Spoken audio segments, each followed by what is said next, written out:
so many of you. Thanks for joining us ahead of tomorrow's Euro final against Spain. A few points of housekeeping just to begin. There are so many people in the room, so we'd ask that you keep it one per person, one question per person. There's a simultaneous translation service in play, so if there are any questions from international media, they are very welcome. And to those who we're not familiar with, please introduce yourself with your name and outlet. We will take questions from the floor, and we'll begin with yourself, Anton from Sky Sports.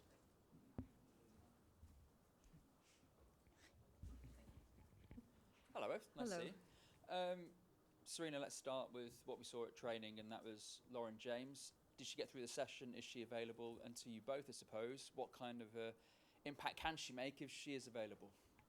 Yeah, we had 23 players on the pitch today, and everyone came through. So if everyone recovers well, then we have 23 players available for tomorrow. What was your other question? What kind of impact? Oh, impact. Yeah, I think we have many players that can impact, and we know that she can have an impact too. So that would be nice. Thank you. Take a question from the front row. Did you want me to answer that as well? Yeah, no, I just echo what Sarina says. I think we have a team of talented players. Lauren brings something slightly different, just like the others. So obviously having that available is best case scenario for us. Martina Sorus from NRK Norway. Ella Thun spoke yesterday about your speeches before the matches and the importance of what you say to the players before important games. What is your process when planning on what to say to the players, or do you just say something on the spot? No, I don't really.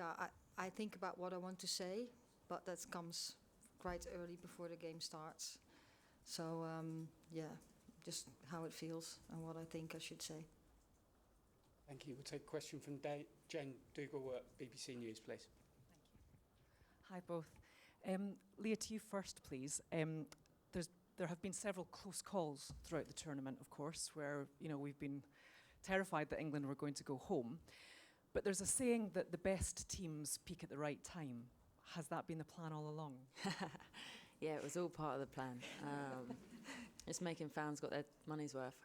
I think you grow in a tournament, and we're aware of that. I think the most important thing for us is, as the game goes on, taking advantage of the work that we've done at the start. And I think in every game, I know that we've left it late, but I think that's been the case. And every team is hard to beat, and every team poses a different threat and challenge.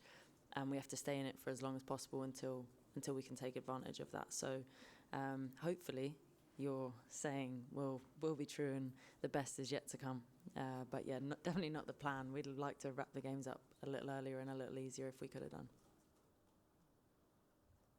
Same question. Yeah, well, the same answer. Of course, you want to do well. You don't want to make it a nerve-wracking game.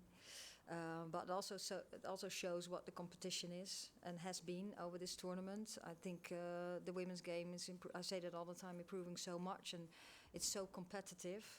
And every game is a hard game. And I'm just really glad that we made it through. And I hope we had done it a little bit earlier. But it's also, when you are in some scenarios or some situations, you hope you can turn it around with some subs, with a little shape change. But also the most important thing is that the players believe that we can win, and we can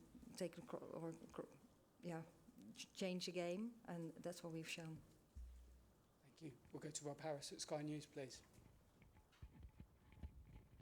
Hi, good luck.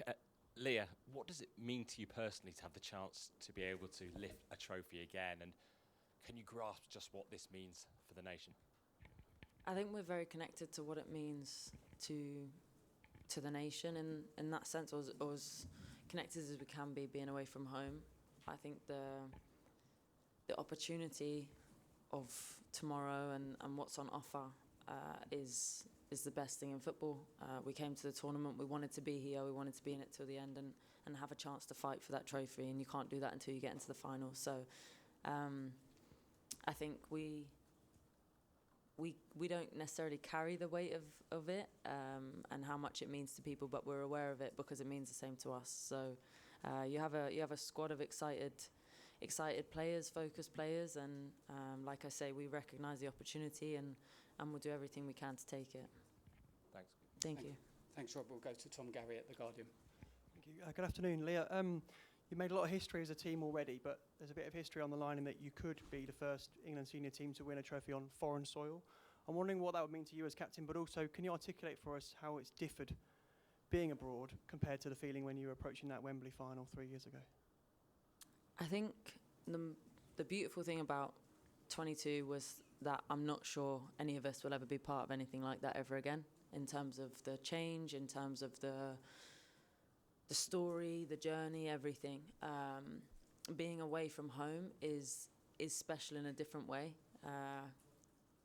You know, you go out to, you represent your country somewhere else, and I think the weight of that is important to consider, because it sometimes adds a little extra. But I think the history on the line is, it seems that every time this team sort of enter a new year, there's so much to be done, and could be done. And I think that is it's a real privileged time to be part of this team and to be involved. And again, the opportunity that's there to be the first this and the first that all the time for us is a huge motivator, but more just because we know what it would do for women's football and continue the legacy that we've already started. Good luck. Thank you. So much, Tom. We'll go to Flo Lloyd-Hughes at The Cutback. Hi, Sarina. Question for you. In 2022, there was so much discussion around having to get England over the line and fans singing "Football's coming home." I think we've only heard it maybe once for about 30 seconds before the Italy game. So do you feel less pressure now as England head coach all this time when you've had major finals already compared to in 2022? I think every tournament, of course, you want to perform, and there's expectations, but you also have expectations for yourself. I just know that going into a final is already very, very special, and making the final, there's only 2 teams that can make the final. So if you talk about pressure, that's not really a pressure. It's very special, and when you go to a final, you really want to win it too. So that's how I'm in this. We're happy that we're in the final, and we really want to win it, and we're going to do everything to make that happen. Thank you. Aisha Galasi from Haters. Hi, Leah. Hi. Just here. Thank you. Sorry, that was... That's all right. You touched on it there a little bit, that we saw such an incredible legacy back home on the back of the Euro 2022 win. What do you hope the legacy can be on the back of this 2025 tournament, reaching another final and hopefully winning? I think the consistency of the girls, obviously I wasn't involved in 2023, and I think the consistency and the landscape keeps changing, and we're trying to change with it, and I think that's a really hard thing to do, and I think that proves the investment and the quality of the game in England is continuing to rise, and I hope that us staying in, you don't just want to be sort of a flash in the pan and like a memory. And I think that when we spoke before 22, we said it was the start of something, and I think we're still trying to play our role in that as well. So being here and being on this stage we know how powerful that is, and I hope that it just continues, and it continues to grow, and the respect for the women's game, the respect for women, and women's sport in general continues to, we can try our best to continue to elevate that. Thank you. Good luck. Thank you. Thank you. Kit Shepherd at The Times. Hi, Leah. First of all, how is your ankle that you hurt in against Sweden, and kind of related to that, as players coming to the end of a long season, how much more pain are you willing to play through when it comes to a game as big as this? I can speak for every single member of the squad when I say we would play, as long as we get the green light, we would play through absolutely anything, and to be involved on this stage. My ankle's great. My mum actually rolled her ankle a couple of days ago, so she's taken all the attention away from me now. But no, I had a scare. Obviously, I want to be involved and I want to be available to help the team any way they need me. But yeah, obviously played that game, the semi-final, and ready to go tomorrow. Thanks. Thank you. Thank you. Emma Sanders at BBC. Hi both, good luck for tomorrow. Leah, just a question for you. Obviously, Spain are world champions, and given the fact that they haven't lost a game in this tournament, some people have written off England throughout the tournament. I'd imagine some will write you off tomorrow and say that you're underdogs. What would you say to that? I think tomorrow we play a game against the world champions who continue to prove themselves over and over in the way that they play football. They're a fantastic footballing team. They're the best at what they do, and we're very much aware of that. We think that we're pretty good in some areas as well, so we need to be at our best to beat Spain. I think they need to be at their best to beat us too, but I think there's a lot of respect between the two teams, and I'd be hesitant to rule a clear underdog in this scenario. But ultimately, like I said, we go in against the world champions tomorrow. That's not an easy job. And yeah, we'll be as ready as, we'll prepare ourselves as best we can for that challenge. Thanks, Emma. We'll go to Kat Lucas at the eye. Thank you. Hi, Leah. 2 years ago, you watched the World Cup final in the stadium, but on the sidelines. Can you just talk us through the emotion of that, and the night before that game, how you were feeling, and how that compares to now? It was awful. Do you know that? I mean, I think once you're part of a team, being on the outside, and I know how tired you are when you get to that stage, and how much a tournament takes out of you, and to be completely useless. That probably bothered me the most. But to sit with the families, knowing what they go through, and that actually makes me reflect on this tournament, and we haven't been very kind to them at all. But it's, yeah, I think that feels like a really long time ago, which is probably a benefit for the whole squad. But yeah, anybody would give anything to be part of their team when they're going through moments like that. So it was tough. The only plus was sitting next to Jill, I suppose, and sharing it with somebody who knew what it felt like. Thank you. And Sarina, same to you. I mean, what does it mean to have Leah fit and available for you as your captain? Yeah, of course. I'm very happy with that. And as I'm very happy that we have 23 players available for tomorrow. And Leah has a big role in the team. So it's really nice to have her on the pitch. Thank you. Thank you. We'll go to Sophie Downey at Goals on the Ball, right at the back, please. Thank you. Thanks so much. Hey, just a question for you both. Obviously, a weird quirk of this schedule has been that you've faced Spain twice in the last 6 months. So I guess, what was the biggest learnings from those ones? And is it a good thing that you kind of have that experience now? Well, I think, we've played each other a lot over the last couple of years.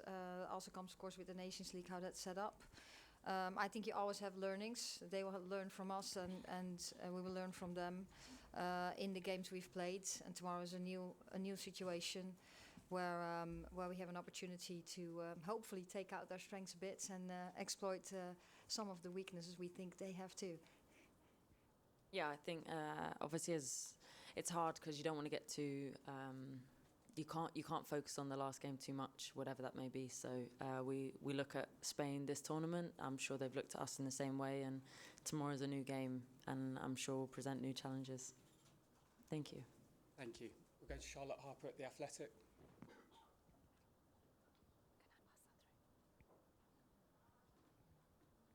Thank you. Hi Sarina, hi Leah. Question for Leah. Leah, you said Kira Walsh keeps taking the mick out of you because every tournament you go to, you have a new hobby and you don't follow through with it. Yeah. So what's your hobby this tournament, or hobbies? And at Euro 2022, you refused to pack your suitcase until after the final. Have you packed at all during this tournament, or is there a moment where, like, sugar, everything's out on the floor and we're going home? No, it'll be the same fashion as the last one. They almost have to remove me from a tournament. No packing has happened.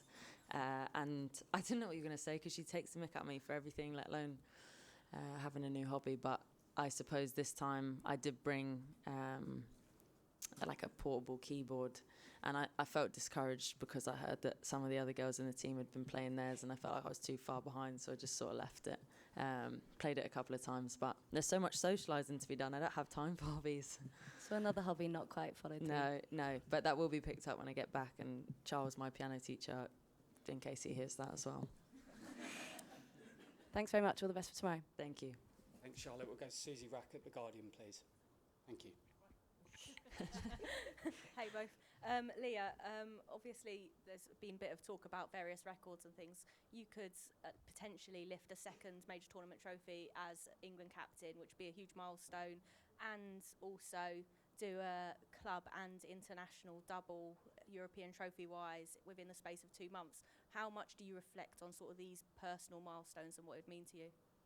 I think they're the things that maybe when you step away from football and later down the line, maybe you look back.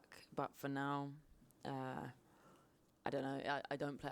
Play a team sport. I think for all of us, all 23, you share it. You feel like you share those things, and somebody has to wear an armband. Somebody has to do the role. But we don't necessarily. I think we all just feel it together, and it's less about I won this and more we always. So. Of course, there'll be lovely things to talk about later down the line, and if you want to look at success that way, I would probably say that success to me is happiness in your circumstance and your company, and I think that's more important than those things to me, anyway. Good luck. Thank you. Thanks, Susie. We'll go to Tash Dowie at talkSPORT, please. Thanks. Best of luck to both of you tomorrow. Sarina, bit of an odd one, but I want to get into your head because I think that there's been many a times this tournament where all of us probably in this room with minutes to go, having heart attacks, thinking that you're going home, and you just always seem so calm and cool on the sideline. And really in those moments, is a lot of your decision making instinctive? Is any of it pre-planned? Can you just kind of give us so that hopefully it doesn't go like that tomorrow, but when we are all having heart attacks, we exactly know what's going through your head? First, I'm having a heart attack too. I just don't show it. No, yes, well, we want to be best prepared. So that's in our style of play, but also we're trying to prepare on what can happen in the game and what do we need. And that's also how the squad is built. So on the 5th of June, we had a squad announcement.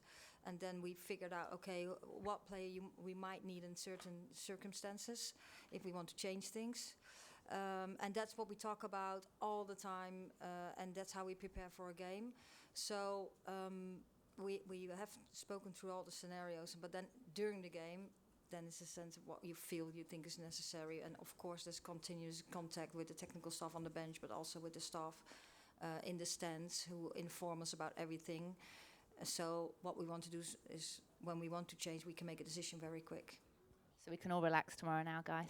Nice. I hope so. Thanks, Tash. We'll take a question from there.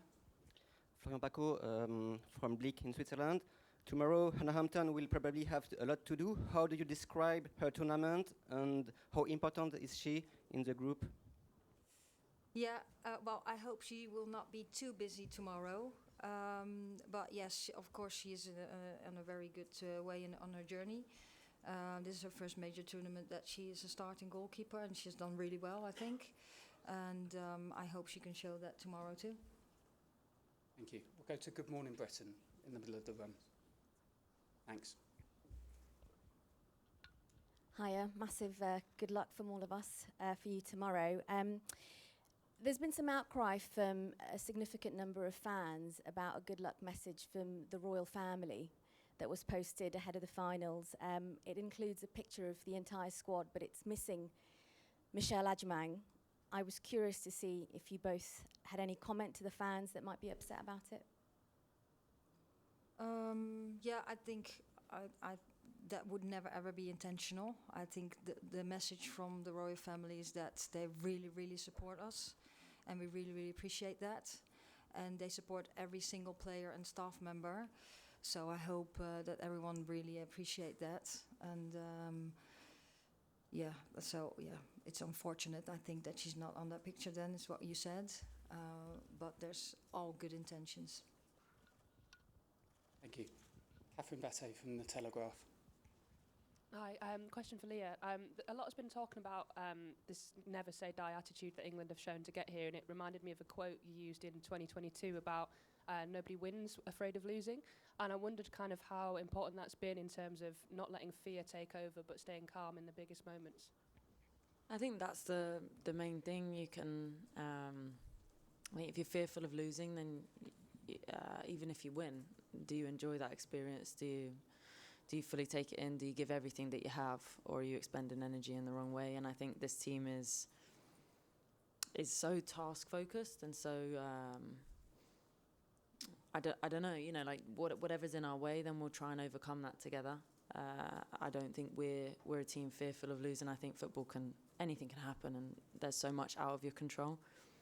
We focus on being the best people we can to each other, performing the best that we can, and hopefully that gives you the result that you want.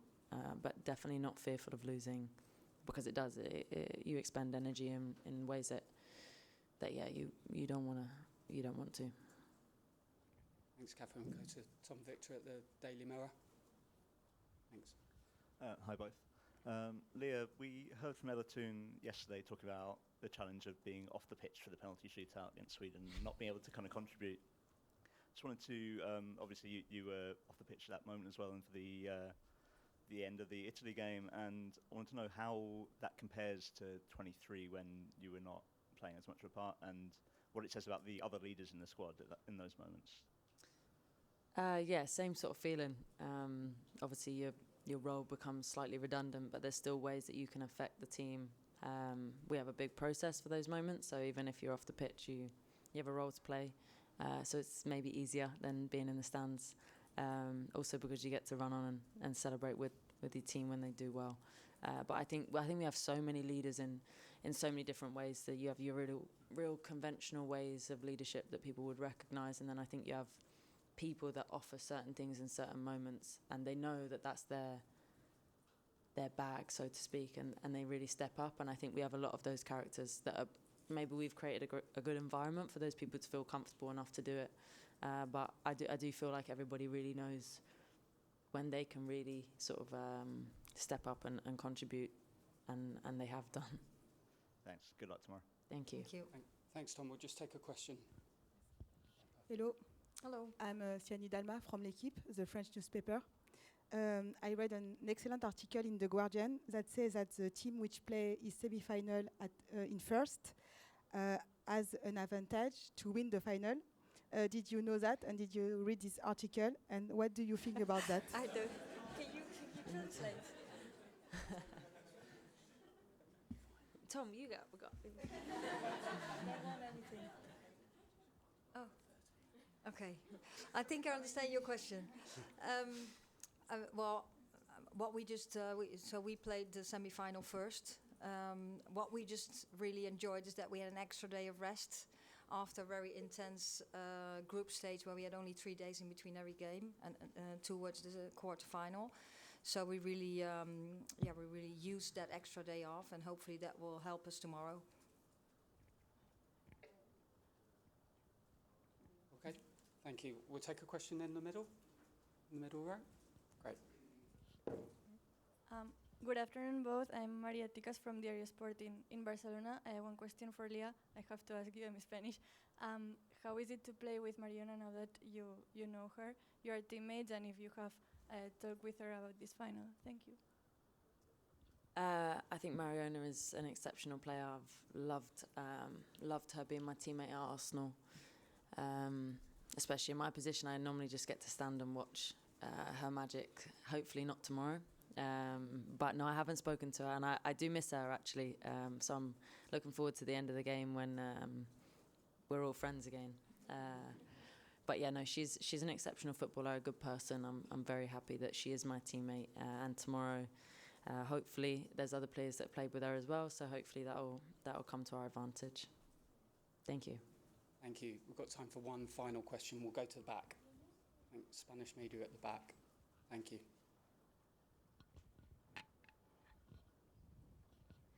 Hi, Sara Gutierrez from the Spanish National Radio. I would like to ask you the same question for both, which is, how do you spend the last hours before the final game? I don't know if you prefer just to disconnect, forget about football, or just be focused on the final game. Thank you.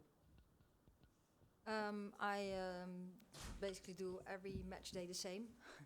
So I relax, don't do that much right before the game, just get prepared. And we are prepared because all the preparation has been done at that time.